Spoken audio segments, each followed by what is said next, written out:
So let's get into, and you know what? I say we can't spend all night talking about it, but guess what was next?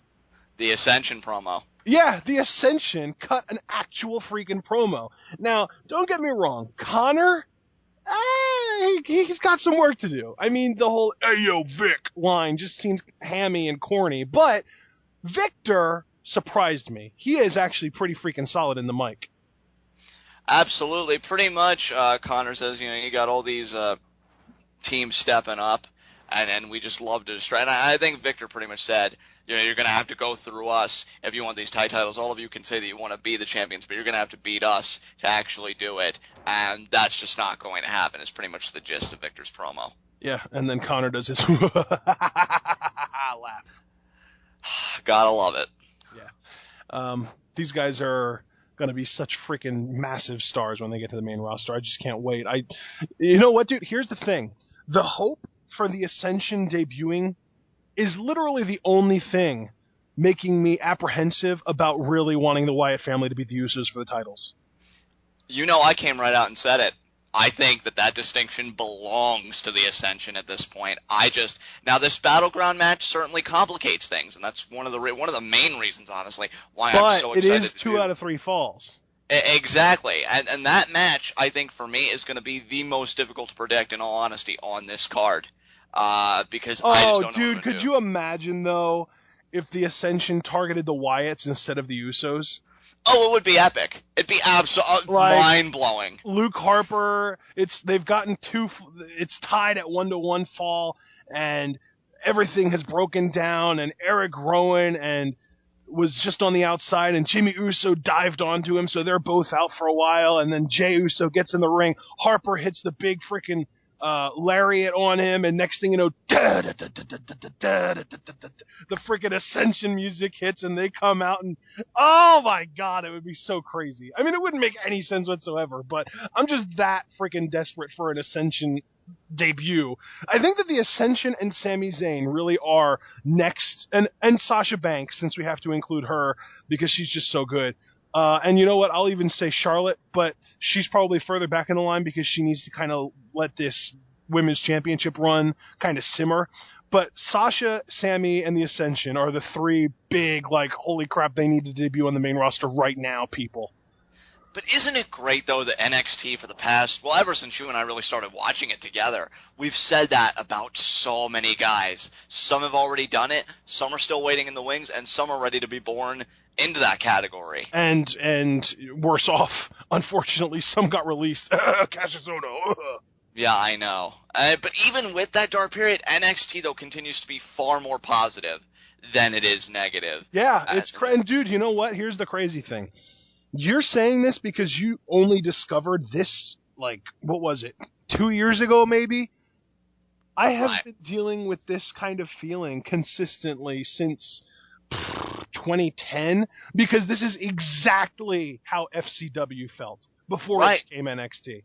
And you were all over. In fact, I even, affectionately joke with you, calling you, our FCW consultant or FCW historian. Any time somebody really intrigues me, I'll always ask on Twitter, so, hey, Ash, do they have an FCW background? And you'll either be like, nope, or you'll be like, yeah, and you'll actually go through it. Do you remember the original Ascension? No, I don't. Oh my god, it was hilarious. It was, Conor O'Brien was still in it, but then it was Kenneth Cameron, who was, I believe, a UK wrestler. He kind of looked like Victor, but he was thinner and had more of a ladies' man look. And freaking Epico was in it with Shaul Guerrero as their valet. Yeah, I remember Shaul, and yeah, I should have remembered Kenneth, because they actually started out in the actual NXT before he got released and they're replaced, which I think Victor has been absolutely phenomenal. Yeah. So, no loss for us there. But you don't remember Epico being in it? I don't remember Epico being in it. That's the only one that's still kind of jarring to me hearing that. Yeah, he was in the original setup when they first started hyping it up. He was in the promos and stuff. It was hilarious. I can just picture that now. The Ascension will rise. Olay! I said Epico, not Diego. Same thing. But yeah, dude, you gotta love where everybody is at right now. This is a solid promo from the Ascension. So many guys. And you know what? I know, like, in our Money in the Bank Freeman predictions, you're like, John, I really think that's jumping the shark, but I think I'm still going to stand by. I think the Ascension will be the ones to beat the Usos for the WWE Tag Team titles, and it's going to be epic. I have that much All right, faith in these dude. guys. So here's the crazy thing. When was the last time we had a full-on video package to hype a Divas feud that had nothing to do with a championship? I can't even remember. Well, we have one on NXT, and the only involvement that the championship has is that one of the people involved happens to be the champion, even though there are no real tensions over said championship. We got a video package highlighting the BFFs and their breakup, and it was awesome.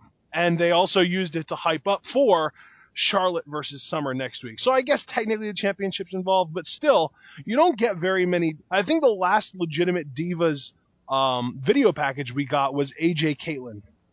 Yeah, I would agree with that. And, to me, this was wonderful to see. Because, yeah, championships should always be front and center and emphasized, but we can have other meaningful feuds that don't involve championship gold or even contendership for said gold, for that matter. It can be personal. It can be on a much more emotional level, like I feel like this was. They had a camaraderie, a lot like the Shield did over on the main roster. Started to fall apart when, jealousies and insecurities bubbled up to the surface. And now we're here. And after this video package, wasn't it, that we got this terrific match and this terrific moment for all Sasha Banks fans everywhere? Yeah, no. Oh, no. Damn. No. Up next, we actually had CJ Parker versus Xavier Woods, which is still good, not great. But, yeah, it wasn't Alexa Bliss versus Sasha Banks yet. That's a few segments away, actually. It wasn't Alexa Bliss versus Sasha Banks, and I can't believe I'm saying this, and every NXT fan / 12-hour listener can hold me accountable for this. This was probably my favorite CJ Parker match, and I would even go as far as saying on a personal level for me, I thought this was his best match yet. Yeah, I probably. actually really enjoyed this, yeah. I don't know, dude. His match with Bo was good. It was. It was a good match with Bo, but here I feel like I got more into CJ Parker, believe it or not. I felt like he played the heel role in terms of offense and everything quite well, and I've always been big on Xavier Woods / Consequences Creek, because that's how I first knew him. This match had some great back and forth between these two. Xavier Woods at one point nails a nice, slingshot, whatever kind of tornado DDT. I actually thought he was going to get the win there, but I'm glad they had CJ Parker actually kick out, because that shows that he's resilient. He's not going to be put down easily. Yeah.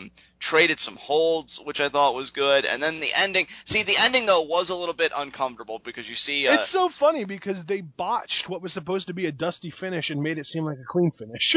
Exactly. So, it's not even like the pin attempt itself looked bad. It's just that the objective they were trying to achieve, that CJ Parker cheated Xavier Woods, that didn't come to pass, because Parker got him rolled up. He was going for the ropes, but he couldn't reach them in time for the 3 count, so yeah, he beat Xavier Woods clean. And then freaking Tom Phillips was still acting like he grabbed the ropes to use it for the win.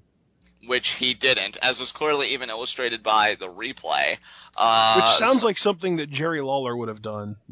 Yeah. Let's go, Ziggler. Oh, listen, everyone chanting for Sheamus.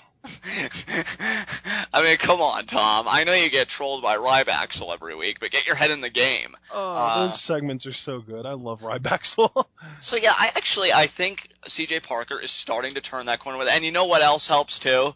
William Regal's commentary towards CJ Parker. He's so good. In fact, William Regal's commentary in general for this match, he called Xavier Woods his funk soul brother. Yeah. He's like, yeah, we get down together. I'm like, what?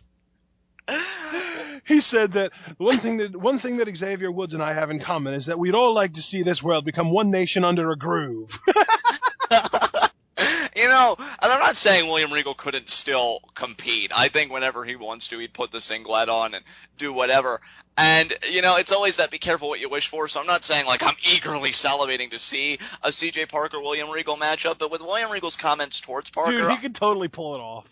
Yeah, he would. I think he would, and you know what, with his comments towards Parker about being a dirty hippie, about how he couldn't care less, I'm going to use proper grammar there, about the environment and all these things... I would love to see just one match between those two. And yeah, even if Regal got the win, I mean, he's beaten Ambrose and Cash Sono isn't a good example with how that turned out, but he beat Dean Ambrose in their feud, and I think he's doing fine now. So it's not even like CJ Parker would have to get the win to really gain a new level of respect and toughness for going in there with Regal. So I know we won't see it, but just hearing his commentary, I'm like, yeah, I'd be open to it. Yeah. Definitely. Now, the one relatively controversial thing here is that Regal's actual in-ring work has been kind of reserved for legendary indie guys who make it big in the WWE, and he's kind of like their last stepping stone before they get to the main roster. I mean, the guys that he's faced since he's been kind of demoted to the point where he's just a commentator now, he's gotten through Dean Ambrose, who he beat once, and then they went to a no contest. Cassius Ohno, who I believe he actually beat twice, and Cesaro, who beat him, who was the first person to actually beat him in a match in probably 4 or 5 years. It's crazy. But yeah, like, it seems like Regal's matches on developmental territory, kind of in that environment, are pretty much reserved for like legitimate, like borderline legend status indie guys who are just kind of making their way through the ranks until they get to the main roster. Now, granted, that didn't work out so well for Cassius Ohno, but I think that it was kind of the WWE's way of saying, listen, man, we want you to get in shape, so we're going to give you this token of our trust, and he just didn't take advantage of it. Right, you know, actually, it's I love how you speak about Regal in this way, because we know NXT, it's at Full Sail, they help the college students, and ironically, it's kind of like a college for the performers, it's a developmental system. So I almost feel like Regal's kind of like a graduate program. Like, you have this great match with Regal, you survive Regal, we know we can give you the nod, and you can go on and you could do great things. Unfortunately, didn't really pan out for Ono, but I'd like to think that Ambrose and everybody else is doing pretty fantastic. So I'd like to by see everybody Regal. else, you literally just mean Cesaro. Yeah, Ambrose and Cesaro, but hey, I mean, you know, they're doing wonderful things. Will Regal ever do it again? I have a feeling he would, but if Yeah, he's just he will. He'll, if not Kenta or Steen, it'll be Devitt for sure. Oh, dude, Regal versus Kenta, what? No, that's not gonna. I don't think he'll do that. I think, honestly, I think that if anyone, because they could really make the disrespect angle work with it, I think Steen honestly would make the most sense. So you think Steen would come in as a heel in this, or would Regal be the heel? Are you kidding me? Kevin Steen is a monster heel. Never knew that. Because my only experiences with him with the recent ROH events we watched, he's been babyface on both. Oh, so. yeah. Well, I mean, yeah, he pretty much got over by just being the most brutal, like, just evil son of a gun heel, and fans eventually started cheering him for it. So that it got to the point that there was really nothing he could do to get over as a heel, because he was just getting cheered. Like, he would do things more disgusting, more brutal, more vile, and the fans would just cheer louder. So it got to the point that he just kind of turned and just kind of accepted that he was super duper over as a babyface, whether he wanted to be or not. I see. So this is another case of the crowd deciding a person's career rather than management. Very interesting. Yeah, pretty much. I mean, he was even at a point. To me, his most storied feud was with El Generico. And, dude, the thing lasted a friggin' year. Generico, actually it lasted 2 years now that I think about it. Generico had him banned from ROH, and eventually he came back. It ended in an unsanctioned street fight. It was just brutal. It was amazing. I'd love to go back and revisit sections of that feud, because, yeah, I don't know how Steen works on a heel level. I'll believe you wholeheartedly, because you've clearly experienced it, as have others. Let's put it this way. This is really the best way to describe it. Kevin Steen is to being a heel as Sami Zayn is being to babyface. It's just what he does best. Wow. Yeah. Yeah, that sounds wonderful. I'd love to see that. Because when somebody does it that well, and you and I were just having a discussion, the lack of heels, and then babyfaces, I think you can also make certain criticisms. When you get guys like that, you got to hold on to them tight, and you really got to get them for all that they're capable of. That sounds absolutely marvelous to me. To bring it back full circle, if Regal interacts with that, great. I love watching Regal compete, especially like his older stuff. He is a beast, and you know how I love technical wrestling. If you didn't know, check out last episode of NXT 12, how I gush over the mechanics, and they haven't even debuted yet. But if he continues doing commentary, he is a wonderful commentator, and if Renee isn't going to be on SmackDown anytime soon, because they want her promotions to be slow, and she's doing Superstars now, put Regal on friggin' SmackDown, or better yet, I would love if he took Lawler's spot on Raw. Absolutely love it. Yeah, to me, that's the ideal spot for him. Put him in that spot, because, I mean, maybe I should rephrase that. Maybe the best spot for him wouldn't be Lawler's spot. That's just the spot that I'm most eager to replace. Maybe when JBL gets sick of commentating and wants to go back to climbing mountains, let's put Regal in his spot.